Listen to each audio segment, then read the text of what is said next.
নমস্কার, আমি বৃষ্টি। গল্প বৃষ্টির আড্ডায় সকলকে স্বাগত জানিয়ে আজকে একটি নতুন অডিও স্টোরি শোনাতে চলেছি। আগে দুদিন ধরে আমি শ্রীকৃষ্ণের কথা সকলকে শোনাচ্ছি। আজকে তৃতীয় দিন, তৃতীয় পর্ব। তো আজকে আমি শ্রীকৃষ্ণের যে জীবন সেটা আর একটু ব্যাখ্যা করতে চাইছি। হয়তো আমি সেই সময় অর্থাৎ পরশু দিন আমি বুঝিয়েছিলাম কীভাবে জন্ম হয়েছিল, কাদের কোলে জন্ম হয়েছিল শ্রীকৃষ্ণের।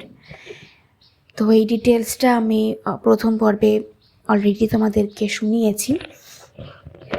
আজকে আরেকটু ব্যাখ্যা দিতে চাইছি। তো চলো সময় নষ্ট না করে মূল পর্বে এগোনো যাক। 3228 খ্রিস্টপূর্বাব্দে ভারতের মথুরায় একটি শিশুর জন্ম হয়েছিল, যার নিয়তি ছিল মানব জাতির আধ্যাত্মিক এবং অস্থায়ী ভাগ্যকে পুনর্নির্মাণ করার জন্য। তিনি হলেন শ্রীকৃষ্ণ। তার 125 বছরের জীবনে শ্রীকৃষ্ণ মানবজাতির সম্মিলিত চেতনার উপর একটি অদম্য ছাপ ফেলেছিলেন। ভক্তি এবং ধর্মের পাশাপাশি চূড়ান্ত বাস্তবতা সম্পর্কে বিশ্বকে পুনরায় শিক্ষিত করা তাঁর জীবন অতীতের মানুষের জন্য, আধুনিক বিশ্বের জন্য এবং নিশ্চিতভাবে ভবিষ্যতের জন্য একটি মডেল ছিল। কৃষ্ণকে দেবত্বের নিখুঁত মূর্তিরূপে দেখে আজ পর্যন্ত কোটি কোটি মানুষ তার কাছে প্রার্থনা করে, তার নাম উচ্চারণ করে, তার রূপের উপর ধ্যান করে এবং তার শিক্ষাগুলিকে বাস্তবে প্রয়োগ করার চেষ্টা করে। তার জীবন, কবিতা, সঙ্গীত, চিত্রকলা, ভাস্কর্য এবং অন্যান্য চারুকলার ভাণ্ডারকে অনুপ্রাণিত করেছে। যেমন আম্মা বলেন, তার মহিমা অতুলনীয়। তার গল্প জীবনের সকল স্তরের মানুষের জন্য আনন্দ ও অনুপ্রেরণার উৎস। একজন শিশু, একজন ভাই, একজন সারথি, একজন যোদ্ধা, একজন শিষ্য, একজন গুরু, একজন গোপালক, একজন বার্তাবাহক, গোপীদের প্রিয়। তার সারা জীবন ধরে কৃষ্ণ অনেক ভূমিকা পালন করেছেন। পুরো সময় ভুলে যাননি যে তারা শুধু সেই ছিল ভূমিকা এবং তার আসল প্রকৃতি ছিল চিরন্তন, চির আনন্দময় চেতনা। এইভাবে তিনি বিচ্ছিন্ন থাকতে সক্ষম হয়েছিলেন এবং এইভাবে ত্রুটিহীনভাবে অভিনয় করতে পেরেছিলেন। তার মুখ থেকে হাসি কখনোই পড়তে দেয়নি। আম্মা বলেন, এটাই সম্ভবত তার সবচেয়ে বড় শিক্ষা। খুব কম লোকই আছে যারা জয় এবং পরাজয়ে উভয়ে আনন্দ পেয়েছে। আম্মা বলেছেন, শ্রীকৃষ্ণ এমন একজন যিনি জীবন এবং মৃত্যু উভয় উদযাপন করেছেন, যে কারণে তিনি সবসময় একটি বড় হাসি নিতে পেরেছিলেন।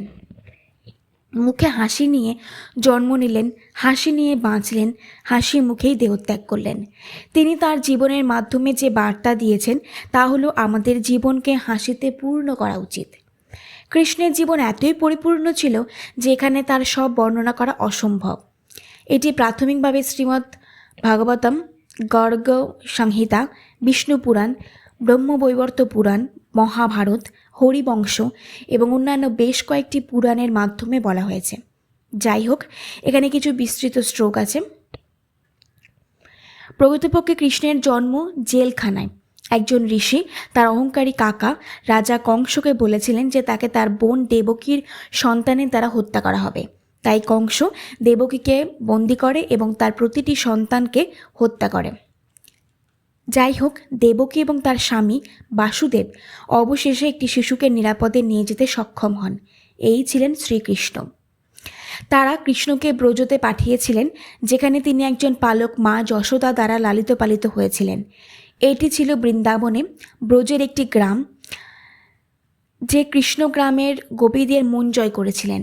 বৃন্দাবনের গোপীদের সাথে তার সমস্ত সময় কাটানোর মাধ্যমে তাদের সাথে খেলা করা, তাদের সাথে ঠাট্টা করা, তাদের মাখন এবং দুধ চুরি করা ইত্যাদি, সে আসলে তাদের হৃদয় চুরি করছিল। এর থেকেই কৃষ্ণকে চিত্তচোরা নাম দেওয়া হয়েছিল, যার অর্থ যে মন চুরি করে। কংস কৃষ্ণকে হত্যা করার জন্য অনেক ঘাতককে পাঠিয়েছিল, কিন্তু তাদের কেউ তা করতে সক্ষম হয়নি এবং শেষ পর্যন্ত কৃষ্ণ মথুরায় ফিরে আসেন এবং কংসকে হত্যা করেন, ভূমিতে ধর্ম পুনরুদ্ধার করেন। আসলে কৃষ্ণ আর বৃন্দাবনে ফিরে আসেননি। বিচ্ছেদের বেদনা গোপীদের জন্য অসহ্য ছিল। এটি তাদের মনকে একটি জ্বরের পিচের দিকে নিয়ে গিয়েছিল, যেখানে তাদের প্রতিটি চিন্তা ছিল কৃষ্ণের। এর মাধ্যমে তাদের মন শুদ্ধ হয় এবং তারা ধীরে ধীরে সমস্ত কিছুতে তাদের প্রিয়তমকে দেখতে পায়। গাছে, নদীতে, পাহাড়ে, আকাশে, সমস্ত মানুষ এবং প্রাণীতে, এমনকি তাদের নিজের মধ্যেও। এই উপলব্ধি কৃষ্ণ প্রথম থেকেই তাদের মধ্যে আনতে চেয়েছিলেন। গোপীদের মধ্যে কৃষ্ণ যে ভক্তিমূলক উচ্ছ্বাস সৃষ্টি করেছিলেন তা সম্ভবত রাসলীলা নৃত্য দ্বারা সর্বোত্তম উদাহরণ, যেখানে শত শত গোপীদের প্রত্যেককেই 8 বছর বয়সী কৃষ্ণকে তাদের সাথে একা নাচতে দেখেছিলেন। রাসলীলা ইন্দ্রিয়ের সাধারণ সমতলে ঘটেনি, যেভাবে আজ মানুষ ব্যাখ্যা করেন। রাসলীলার সময় গোপীরা জীবাত্মা পরমাত্মার মধ্যে মিশে যাওয়ার সৌভাগ্য অনুভব করেছিলেন। তাদের ঐশ্বরিক প্রেমের কারণে ভগবান প্রতিটি গোপীর কাছে আবির্ভূত হন। তাঁর শক্তিতে তিনি প্রতিটি গোপীকে আত্মদর্শন দিয়ে আশীর্বাদ করেছিলেন। কথিত আছে রাধা ছিলেন গোপীদের মধ্যে সবচেয়ে বেশি ভক্ত। তাদের ছিল সর্বোচ্চ ভালোবাসা, মানবজাতিকে ঈশ্বরের পথে এগিয়ে যাওয়ার জন্য অনুপ্রাণিত করার ভালোবাসা। ছোটবেলায় কৃষ্ণের গোবর্ধন পর্বত উঠানো আসল অলৌকিক ঘটনা ছিল না। আসল অলৌকিক ঘটনা ছিল কৃষ্ণের প্রতি গোপীদের প্রেম। কৃষ্ণের জীবনে পরবর্তী প্রধান ভূমিকা ছিল পাণ্ডবদের বন্ধু হিসেবে। 5 জন নিবেদিত প্রাণ এবং ধর্মপ্রাণ ভাই তাদের রাজ্য, তাদের 100 সৎ ভাই, অহংকারী এবং অধার্মিক কৌরবদের দ্বারা হস্তগত হয়েছিল। উভয়ের মধ্যে শেষ যুদ্ধে কৃষ্ণ পাণ্ডব অর্জুনের সারথি হিসাবে কাজ করেছিলেন এবং এটি অর্জুনকেও ছিল যে তিনি ভগবদ্গীতার অর্থাৎ মহাভারতের কেন্দ্রবিন্দু। 701টি শ্লোকের পরামর্শ তিনি দিয়েছিলেন। এটি গীতা, যা বিশ্বের কাছে কৃষ্ণের সবচেয়ে গুরুত্বপূর্ণ উপহার হিসেবে দাঁড়িয়েছে। প্রকৃতপক্ষে কিছু লোক বিশ্বাস করে যে কৃষ্ণের জন্মের পুরো উদ্দেশ্য ছিল এই ঐশ্বরিক জ্ঞান প্রদান করা। এতে রয়েছে মহাভারত যুদ্ধের সময় অর্জুনের প্রতি কৃষ্ণের পরামর্শ। গীতা আধ্যাত্মিকতার সারমর্মকে এমনভাবে সরবরাহ করে যাতে সাধারণ মানুষ বুঝতে পারে। যেমন মহান স্বামী চিন্ময়ানন্দ প্রায়ই বলতেন, গীতার মাধ্যমে শ্রীকৃষ্ণ উপনিষদের জ্ঞান হিমালয় থেকে নেমে বাজারে নিয়ে গিয়েছিলেন। এখানে প্রভু নিজে প্রদত্ত জীবনের জন্য একটি সত্যিকারের হ্যান্ডবুক ছিল। আম্মা নিজেই বলেছেন একজন কৃষ্ণ হওয়ার জন্য গীতা অধ্যয়ন করে। ভগবান কৃষ্ণের শিক্ষা সকলের জন্য উপযুক্ত। তিনি শুধু সমাজের একটি বিশেষ অংশের স্বার্থে আসেননি, তিনি সবাইকে দেখিয়েছিলেন এমনকি পতিতা, ডাকাত এবং খুনি আধ্যাত্মিক উন্নতির পথ। তিনি আমাদেরকে আমাদের সত্যিকারের ধর্ম অনুসারে জীবনযাপন করতে, তাতে অবিচল থাকতে এবং এইভাবে চূড়ান্ত লক্ষ্যের দিকে জীবনে অগ্রসর হওয়ার আহ্বান জানান। কৃষ্ণের নির্দেশ শুধু ভিক্ষুদের জন্য ছিল না, সবাইকে তার সামর্থ্য অনুযায়ী পরামর্শ দেন। অর্জুনের প্রতি তার নির্দেশ ছিল প্রকৃতপক্ষে তার ধর্ম পালন করে সংসারে থাকা। তার জীবন ছিল একটি নিখুঁত উদাহরণ যে কিভাবে পার্থিব আগুনের মধ্যে অক্ষত থাকতে হয়। এটি লালা না ফেলে আপনার জিভে এক টুকরো চকলেট রাখার মতো। তিনি দেখান কিভাবে প্রতিবন্ধকতার মাঝে থেকে জীবনে সফল হতে হয়। প্রভু আমাদের উপলব্ধি অর্জনের জন্য আমাদের সম্পর্ক থেকে দূরে সরে যাওয়ার পরামর্শ দেন না। তিনি ব্যাখ্যা করেন যে প্রেমময় সম্পর্ক বজায় রেখে এবং আমাদের পারিবারিক দায়িত্ব বজায় রেখে আমাদের সমস্ত সংযুক্তি থেকে মুক্ত হওয়া উচিত। ভগবান কৃষ্ণ 125 বছর বয়সে একজন শিকারীর হাতে তার শারীরিক রূপ ত্যাগ করেছিলেন, কিন্তু তিনি জন্মের সাথে সাথে মারা গিয়েছিলেন এবং তিনি বেঁচেছিলেন। তার মুখে একটি সুন্দর হাসি। প্রকৃতপক্ষে বলা হয় যে তার চূড়ান্ত কাজটি ছিল শিকারীকে আশীর্বাদ করা যে ঘটনাক্রমে তাকে গুলি করেছিল। এমনিই ছিল তার ভালোবাসা। সারা জীবন ভগবান কৃষ্ণকে বিভিন্ন সংকটের মুখোমুখি হতে হয়েছিল, যা ঢেউয়ের মতো উঠেছিল একের পর এক। তারপরও একবারও তার মুখ দুঃখে মেঘে ঢাকা পড়েনি। তিনি সূর্যের নিচে সমস্ত অসুবিধার মুখোমুখি হন, কিন্তু শ্রীকৃষ্ণের উপস্থিতিতে দুঃখের কোনো স্থান ছিল না। তিনি ছিলেন আনন্দের মূর্ত প্রতীক। তার সঙ্গে সবাই আনন্দ করত, সব কিছু ভুলে। তার সান্নিধ্যে তারা নফসের আনন্দ আস্বাদন করেন। এতদিন পরেও তার কথা কি আমাদের আনন্দে ভরিয়ে দেয় না? এবার তোমরা হয়তো অনেকে শুনেছ কৃষ্ণের অষ্টতর শতনাম। তো সবাই হয়তো সব নামটা জানো না, 108টা নাম। তো চলো এখন জেনে নেওয়া যাক আমার এই অডিও স্টোরির মাধ্যমে কৃষ্ণের 108টা নাম কি কি। চলো। 1 হলো নন্দের নন্দন, 2 জাদু বাছাধন, 3 সুন্দর গোপাল, 4 ঠাকুর রাখাল, 5 ঠাকুর কানাই, 6 রাখাল রাজা ভাই, 7 ননীচোরা, 8 কালো সোনা, 9 পতিত পাবন হরি, 10 মোহন বংশীধারী, 11 অনন্ত, 12 কৃষ্ণ, 13 দেব চক্রপাণী, 14 বনমালী, 15 শ্রী মধুসূদন, 16 দেবনারায়ণ, 17 দেব শ্রী গোবিন্দ, 18 দেব দীনবন্ধু, 19 দারিদ্র ভঞ্জন, 20 ব্রজের জীবন, 21 দর্পহারী, 22 পশুপতি, 23 দেব যদুবর, 24 কাঙালের ঠাকুর, 25 দেব সৃষ্টিস্থিতি, 26 ধ্রুবের সারথি, 27 ভক্ত প্রাণধন, 28 লক্ষ্মীনারায়ণ, 29 সত্যের সারথি, 30 দেব যোদ্ধাপতি, 31 সংসারের সার, 32 পাষাণ উদ্ধার, 33 জগতের হরি, 34 রাম, 35 কুঞ্জকেশী, 36 নৃসিংহ মুরারি, 37 মুনি মনোহর, 38 নবজলধর, 39 গোবর্ধনধারী, 40 প্রাণপতি, 41 অরাদি সুদন, 42 গদাধর, 43 মহাযোদ্ধা, 44 দয়ানিধি, 45 বৃন্দাবন চন্দ্র, 46 যমুনার পতি, 47 বাণীপতি, 48 সুমন্ত্র সারথি, 49 দেব অন্তর্যামী, 50 ত্রিলোকের স্বামী,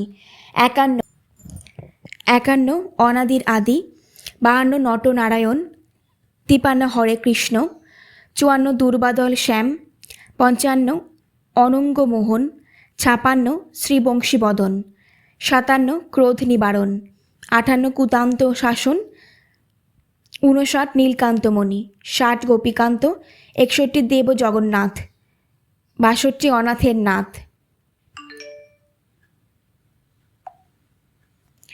63 রাসেশ্বর, 64 সর্বযজ্ঞেশ্বর, 65 মিত্র হিতকারী, 66 ভবভয়হারী, 67 নীলপিতবাস, 68 সর্ববেত্তা, 69 ব্রজের ঈশ্বর, 70 অখিলেশ্বর, 71 পরমেশ্বর, 72 দেব পরাৎপর, 73 অনাথের সখা, 74 রসসিন্ধু, 75 অরাতি দমন, 76 নয়ন রঞ্জন, 77 রাস রাসেশ্বর, 78 পূর্ণ শশধর, 79 পুরুষ প্রধান, 80 ভক্তগণ প্রাণ, 81 নন্দের দুলাল, 82 ব্রজের গোপাল, 83 নয়নের মণি, 84 জ্যোতিষ্ময়, 85 কোটি চন্দ্রেশ্বর, 86 দেব বিশ্বম্ভর, 87 অচিন্ত অচ্যুত, 88 জ্ঞানাতীত, 89 দেব মহাকাল, 90 ঠাকুর দয়াল, 89 দেব মহাকাল, 90 ঠাকুর দয়াল, 91 পুতনা নাশন, 92 কপিল তপোধন, 93 অগ্রগতির গতি, 94 ত্রিলোকের পতি, 95 অখিল বান্ধব, 96 দেব শ্রীমাধব, 97 যদু কলপতি, 98 সৃষ্টি স্থিতি, 99 কাল নিবারণ, 100 অজ্ঞান নাশন, 101 পদাক্ষ, 102 ত্রিভঙ্গ, 103 বঙ্কচন্দ্র, 104 গোপী মনোহরি, 105 অভীষ্ট পূরণ, 106 মদন মোহন, 107 কর্মবন্ধনাশ, 108 পূর্ণ অভিলাষ। জয় রাধে, জয় রাধে, জয় রাধে, জয় রাধে। তো তোমাদের অডিও স্টোরিটি কেমন লাগলো চটপট কমেন্ট বক্সে জানিও। প্রচুর লাইক, কমেন্ট, শেয়ার এবং সাবস্ক্রাইব করতে কিন্তু একদম ভুলো না। আশা করছি এটা ভালো লাগবে।